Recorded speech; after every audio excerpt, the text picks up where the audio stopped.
Crisis creadas para el chapulín. Pero ¿cuáles serían estas crisis y qué sería el chapulín? Es muy típico en el país anunciar proyectos y medidas que pueden lucir impopulares o que afectan a varios sectores de manera sensible.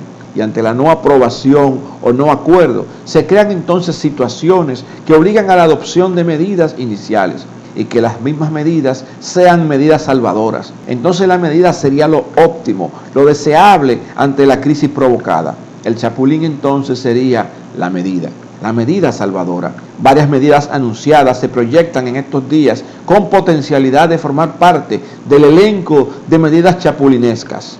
La Junta Central Electoral tomó una iniciativa, publicó un informe donde diagnosticó como no servibles los equipos que no pudieron usarse en las pasadas elecciones. Luego intentó buscar una confirmación o con un informe distinto al contratar técnicos externos.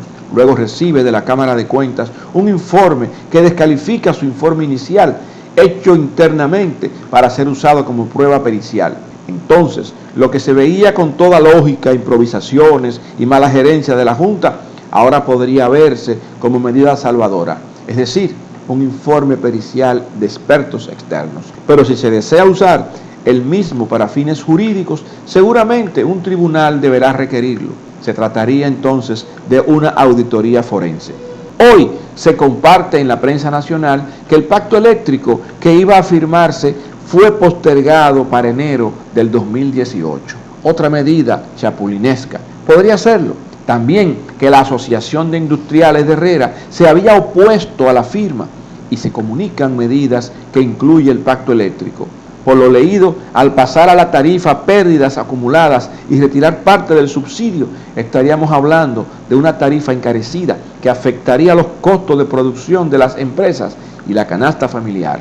Otras variables relacionadas con el pacto eléctrico no han sido compartidas. Pero solo con estos datos compartidos se puede inferir una tarifa eléctrica más alta. Y como dicen los economistas neoliberales, una tarifa sincerizada. ¿Y cuál sería el chapulín en esta historia eléctrica? Sencillamente Punta Catalina. Como se entiende, y así se ha vendido, que Punta Catalina tendría un impacto de bajar sensiblemente las tarifas, entonces se vería como la estrategia salvadora, el chapulín eléctrico. Pero si ahondamos en este tema y se presume que Punta Catalina estaría terminada en el 2018, ¿qué necesidad habría de un pacto eléctrico ahora que suba las tarifas?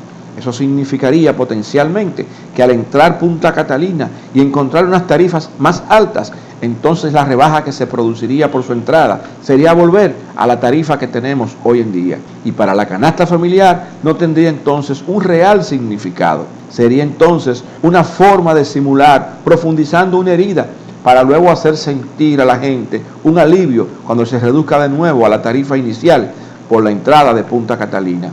Aquí se ha jugado mucho a estos trucos de cámara, pero al fin y al cabo, haciendo que el flujo de caja mayor llegue a las arcas del Estado y el país tenga que pagar mayores tarifas, mayor precio del galón de la gasolina y de todos los derivados del petróleo, con el consiguiente encarecimiento de todos los productos de consumo masivo que se venden en el país, por aquello de la sincerización de la economía. Pero hablando del chapulín, ¿por qué no se sinceriza la justicia y los bolsillos de los funcionarios que saquean el erario público? ¿Por qué no se realiza una campaña seria para recuperar, vamos a decir, los préstamos tomados al Estado con autorización propia, para no decir enriquecimiento ilícito? ¿Por qué no se calculan estos usos indebidos y se emiten pagarés y planes de pago para que estos 3.000 funcionarios de Alibaba comiencen a retornar el pago de estos préstamos más sus intereses? Seguimos en Conceptualizando.